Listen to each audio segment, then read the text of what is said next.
Welcome to This Week in Missouri Politics. We are very thrilled to take a little break from state politics this week and talk about our national politics, and we're joined for the first time Congresswoman Vicky Hartzler. Welcome to This Week in Missouri Politics. Thank you. Glad to be here. I was so glad when you decided when you had the time to come on, because you served in the state legislature, you have that perspective, and now you have the perspective of serving in Congress for quite an extended tenure now, and you kind of can understand how those two worlds intersect and sometimes collide.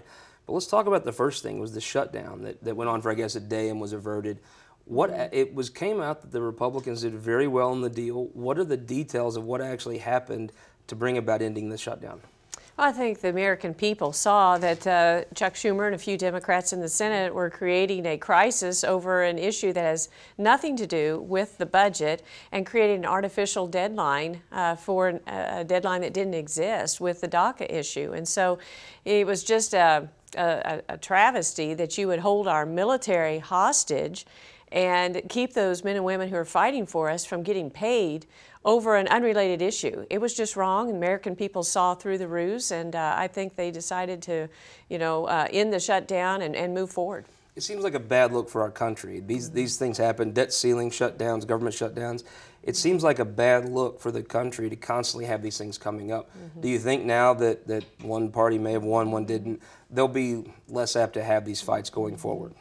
I think as long as the Senate keeps the rules that they have, it's going to continue to empower a small minority in order to extract more concessions that they want.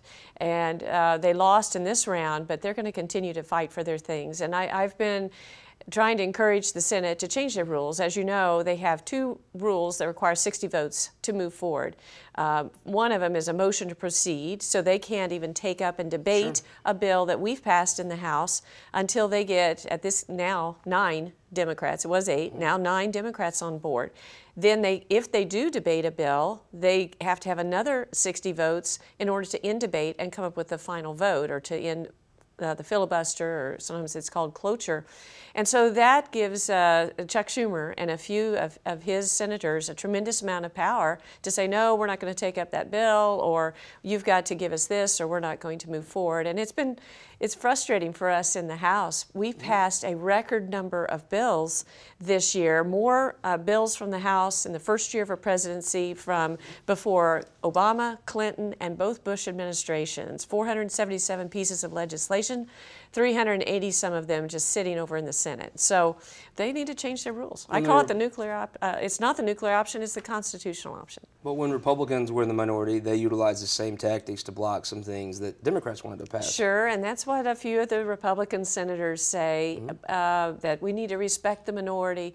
But I think majority rules. That's what the Constitution says, and it makes it more difficult to undo things.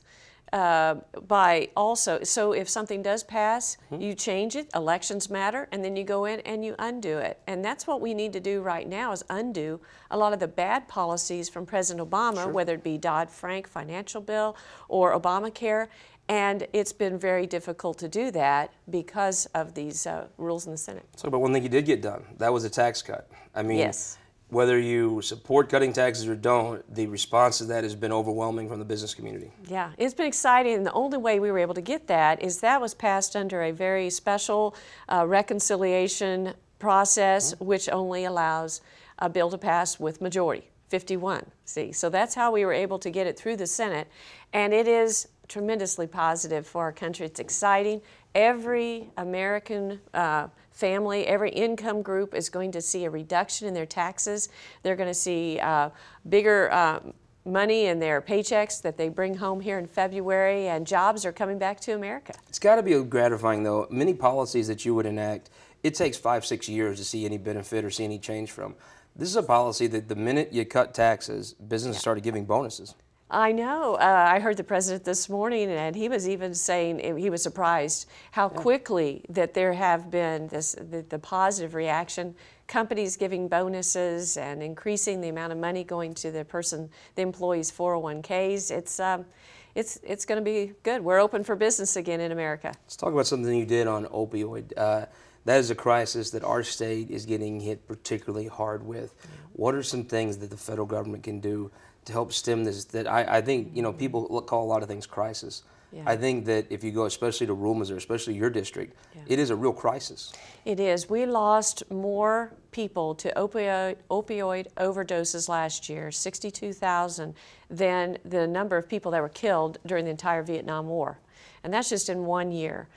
We do have a crisis. I see it in my district. And we did pass legislation, a major comprehensive addiction recovery act legislation last year that's going to give more grant money to the states that can be funneled to law enforcement efforts, to efforts to help people build new lives and their rehabilitation, to go after drug dealers. And so that's a start. I've been working in my local district, though, seeing what I can do to help with this situation. Last year I hosted 7 high school assemblies where we brought in speakers to talk to the young people and to encourage them to live drug-free, including bringing a parent in who lost a child to heroin addiction. And they were very powerful stories. The undercover cop shared some really compelling stories of things he has seen. And we had a lady share her story where she went into sex trafficking as a result of being hooked by a trafficker on drugs. And so it is just devastating lives. We've got to do everything we can to help people. I'm certainly supportive of efforts in Washington, but we need to organize locally too. Let's talk about another thing that impacts you hold one of the crown jewels of Missouri in your district, Fort Leonard Wood. There's been a lot of talk about the sequester money and some of the budget cuts our military's done. What is being done to restore that funding that benefits Missouri in a very unique way? Absolutely. I feel so honored to serve on the Armed Services Committee and to represent Fort Leonard Wood and Whiteman Air Force Base. And I think that's the main thing we should be doing in Washington, is to provide for the common defense. True. And it was just heartbreaking and unconscionable how under President Obama we've been cutting the military at a time when we have more threats facing us now than in almost any time in history. And so we have been fighting to restore, to stop the cuts and to restore that funding and to bring our readiness back where it needs to be. We enabled 7,500 more soldiers to be added back last year. This year we're adding another 7,500, trying to rebuild that. We fought for additional funding in the NDAA, the National Defense Authorization Act, which the President signed into law. But it's going to take a while to get back where we need to be. And in the NDAA, I was able to get 24 additional F-18 fighter aircraft that are made here in St. Louis in the budget, and as well as a pay raise for our troops. But it's going to take a while to get out of the hole that we've dug, and I just hope our enemies don't make a move in the meanwhile. Speaking of the state of Missouri, you're someone that served in the state legislature, now serving Congress. There's an issue that's kind of stopped a lot of things in the State House. The governor has had some pretty serious allegations lobbed at him. There's a sex scandal that's underway. Investigations potentially by the FBI, by the St. Louis Circuit Attorney's Office. In your book, Running God's Way, you advise people to live the life that you claim to live on the campaign trail. Clearly that wasn't the case here when he called you a corrupt career politician, while maybe not living the most moral life himself. You know, those things tend to come back and haunt you, and the truth eventually comes out.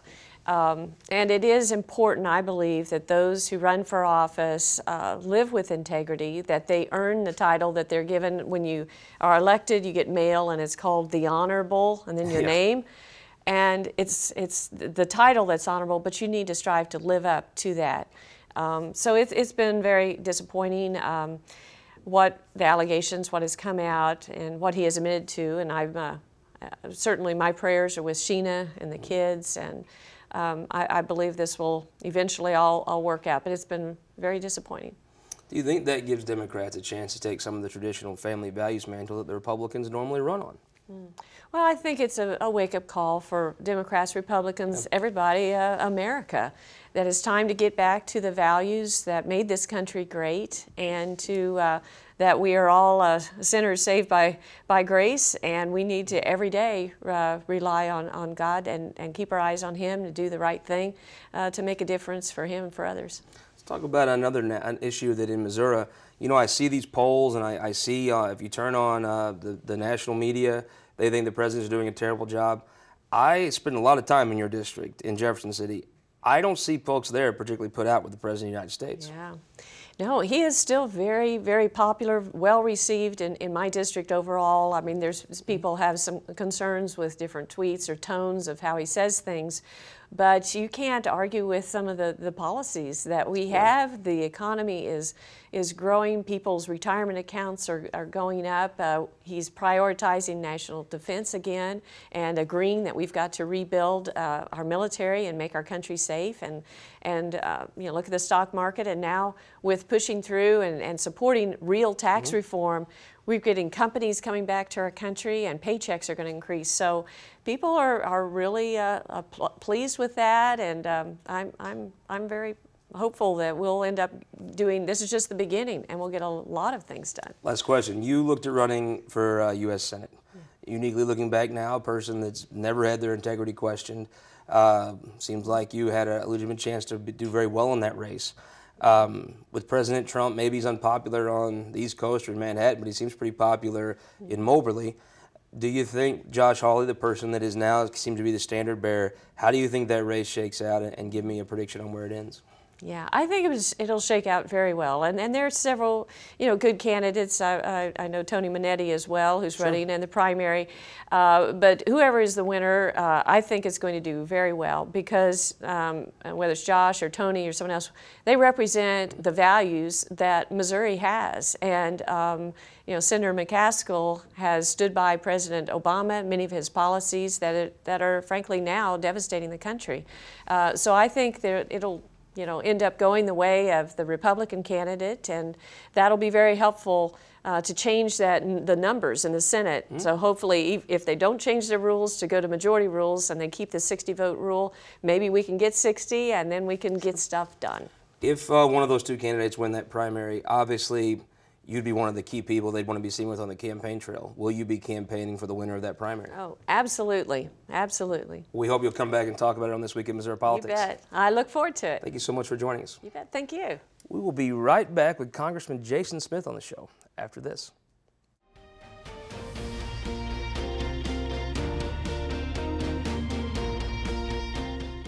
In 2008, Republic Services acquired the Bridgeton landfill in a merger.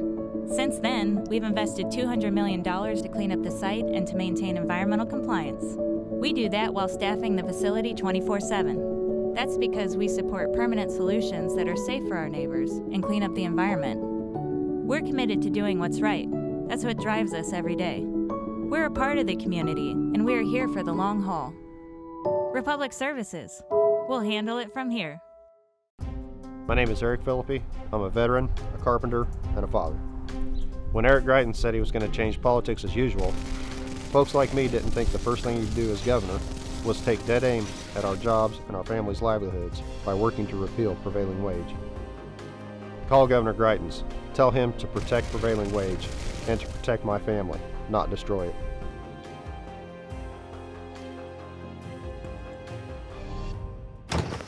At Ameren, Missouri, we believe in the power of light.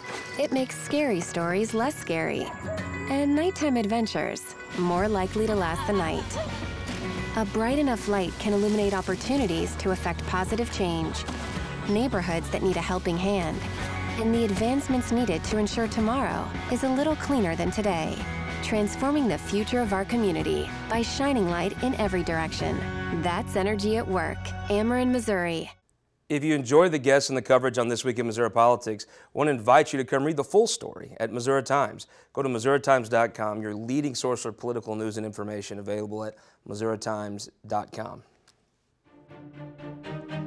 Welcome back to This Week in Missouri Politics. We are thrilled now to be joined by Congressman from the state of Missouri, from Southeast Missouri, my congressman, and the guy that's been on a rocket ride since you got in Congress, Jason Smith. Welcome back. It's good to be here, Scott. Thank you. I was teasing you. It's been like 8 weeks since we've had a major announcement of your career jumping forward. I mean, you slacking off, or what's happening? Just blessed to be working hard for the people of Southeast Missouri. So you're in leadership now on Ways and Means. Those mean big things for a state like Missouri and an area like Southeast Missouri. But maybe the biggest thing is the tax cut that you were a big part of. tell us why it matters and how it affects Southeast Missouri. You know, we started early on last year holding tax roundtables in Southeast Missouri in our 5 major cities to hear directly from the farmers, small business owners, and families of what they wanted to see in a tax code. For so long, people's like, oh, you're not going to be able to touch these 70,000 pages. People for decades have tried. It's been 31 years. Being one of the 24 Republicans on the committee that sponsored the bill, I'm pretty proud, because I had a lot of arguments with Democrat leadership and other folks on the other side of the aisle saying that this tax cut bill was for the wealthy.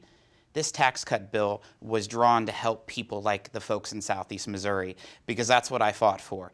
Let me tell you, a family of 4 that makes $55,000 or less will not pay a penny in federal tax. With the doubling of the standard child tax deduction from $1,000 to $2,000, lowering the rates, doubling of the standard deduction from $12,000 to $24,000, that's real money.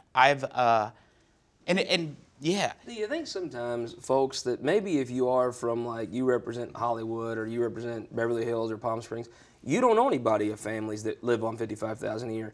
But being from Salem, you know folks that drive a truck for U.S. Food Service. You know folks that work at that Taco Bell there at the corner right in the middle of downtown Salem. They don't. You actually know those people. Do you think that changes your view of the world when you know people that live on that amount of money? Well, I'll tell you, I made in our arguments on the floor when they were talking about this doesn't help the lower to middle class.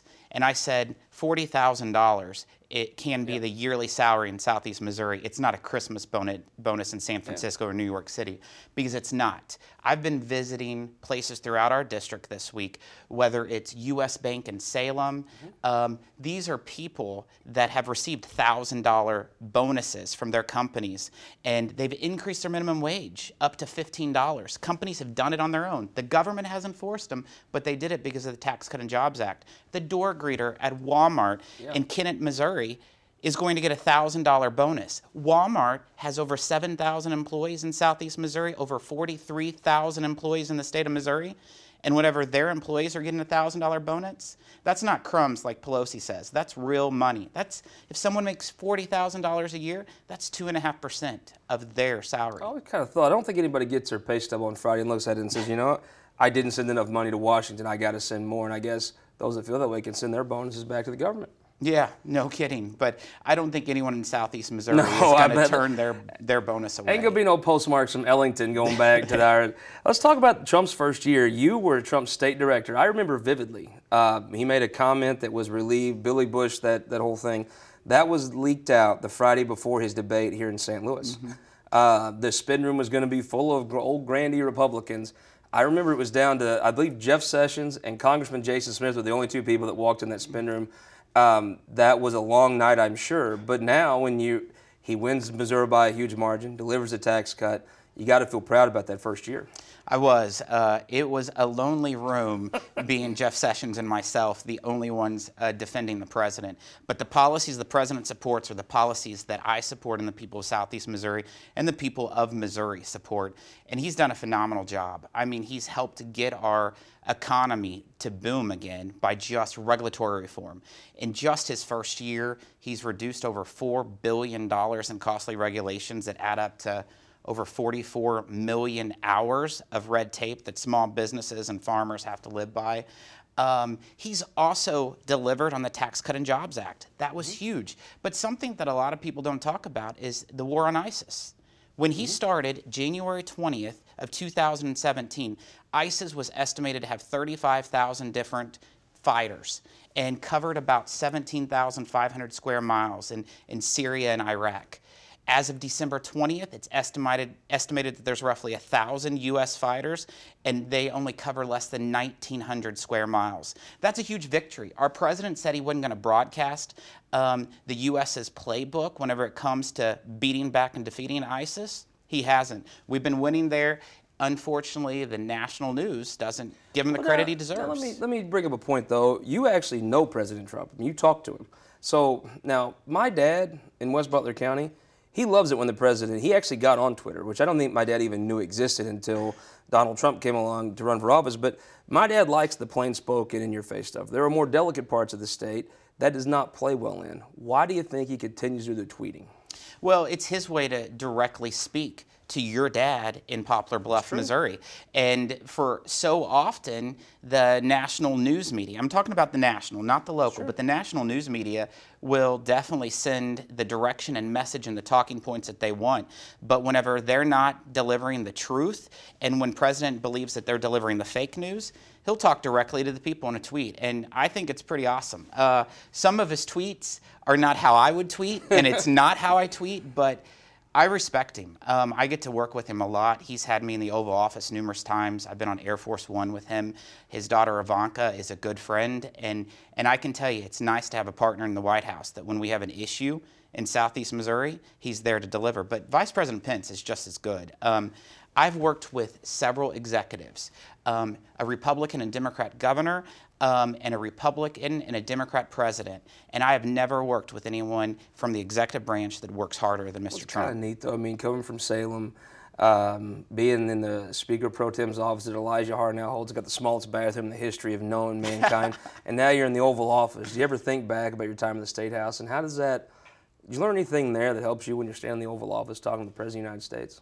You know, it's very surreal being a boy from Dent County, and my dad was a mechanic, and my mom worked on the assembly line at Briggs and Stratton until they closed. But to actually be in the Oval Office to communicate issues that are important for the people that I represent here in Missouri, it's the greatest honor that anybody could ever have. Of course, my time in the State House, I learned so much, but the biggest thing that I learned is you build relationships with both Republicans and Democrats. And Senator Blunt gave me the best advice that I could ever have the day I was sworn in that special election. I was elected on June 4th of 2013, sworn in on June 5th, 18 hours later.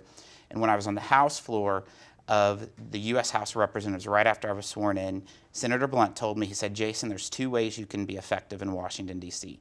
One, you can be here 20 years, or two, you can build relationships with all your colleagues. And that's why I went around, started meeting with every member just to get to know them, get to know values that we may share, both Republicans and Democrats. A lot of them thought it might be a little bit unusual. Some of them would be like, why are you here and what do you want? But that is what happened in the State House. Whether they were Republicans or Democrats on the House or Senate side, I knew them. I knew their family members. They were good people, and you wouldn't always agree. Yeah. A lot of times you wouldn't agree, even with your own party, but you found ways to try to work through the differences and to respectably disagree whenever you do. Tell me how, let's say you're a guy working at the Crystal Tavern down in Crystal City in Jeff County.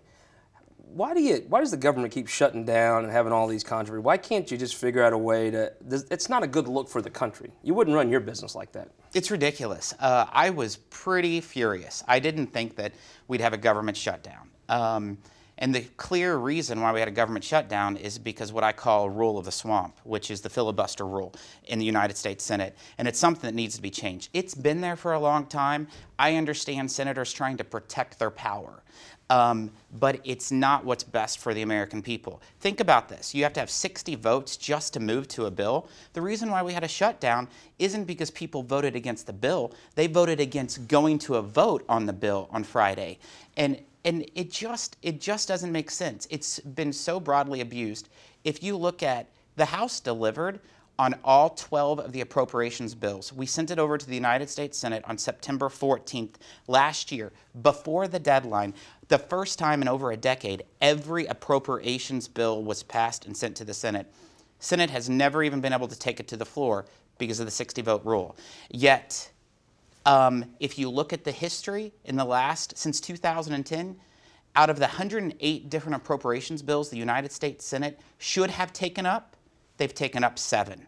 It's a broken system. The budget process, the appropriations process need to be changed. Think about this, Scott. We can pass a budget in the United States House and the United States Senate by a simple majority. That's deciding the numbers of what we're going to spend and how much we're going to appropriate. But then we have to pass the appropriations bills to fund that budget. We pass them out of the House by a simple majority, but guess what? You have to have 60%. 60 votes in the U.S. Senate to be able to fund that budget that you passed with simple majority. Look at all the great things that's happened last year. U.S. Supreme Court Justice Gorsuch and the Tax Cut and Jobs Act. Those were all simple majority, and guess what? Americans are better off. Well, let me ask you the other side. Sometimes Republicans are in the minority, and they've certainly used that filibuster rule to block things they didn't want to see. Do you not think maybe they wrote the Constitution for that Senate to be the saucer that cools the tea? The filibuster rule in prior decades, not in the most recent decade, but prior decades, was used as a last resort option in things that were extremely important. That's when it needs to be used. It doesn't need to be used when, you know, a senator from Connecticut decides, I don't like this policy, so I'm just going to filibuster. I'm just a simple West Butler County hillbilly, but it looks to me like somebody started using it as standard operating procedure. I don't know who. I'm sure both sides point the fingers. How do you stop? If Republicans are in the minority next, which they will be at some time for sure, do they stop it? How do you stop a system that now both parties are guilty of using? Someone's going to have some courage, and they're going to have to do it. I think that when it comes to funding the government, it better be a simple majority. Start there. Just to fund the government, make it a simple majority. If the Senate doesn't want to do it on other things, okay. But you can do it under reconciliation, and you can do it under a Supreme Court judge. Let's do it under funding the government, because I don't want to deny troops their paychecks when members of Congress get paid during a shutdown. It's ridiculous. So let's talk about the Senate. You or somebody rumored to maybe be recruited to run for the Senate seat against Claire McCaskill next year. Looks like your career in Congress is maybe progressing to the point where you took a pass on the race. Who are you going to support, and can they win? I'm going to support the winner. And I definitely believe that out of the named candidates, Josh Hawley is the best choice that can win. Yeah. And I think that he has shown his record in the past. In fact, if you look at the statewide election, in the last election, he had the highest winning percentage other than Donald Trump in the state of Missouri just last November. He's going to have to work hard. Anyone who's going to run is going to have to work really hard. I was honored that a lot of folks called and asked me to run, but my heart is in Southeast Missouri, and I got some more work to do. Is a candidate that knows, she knows where Hillbilly Junction is in Texas County, or right there in Howell County. So, I mean, it's an interesting, she knows outstate Missouri. She will be a tough candidate to beat. But answer for me one question. I'm so glad you're here a year in. Why is Donald Trump so popular in Southeast Missouri? Because he's doing what he promised he would do. He said he would reduce regulations. He said that he would lower your taxes, and he said he'd represent you.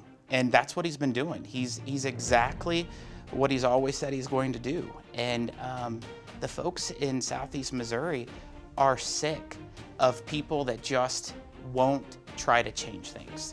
And he's all change. He's a change agent for sure. Well, Congressman, thank you so much for coming here and talking on This Week in Missouri Politics. Scott, good to see you, and good to be here. We want to thank all of you for joining us. We'll be back next week on This Week in Missouri Politics. Tuesday night, everyone watching this, join us, the 5th year anniversary of the Missouri Times, and honor Senator Mike Kehoe there in Jefferson City. We'd love for all of you to join us, and thank you for joining us here each week.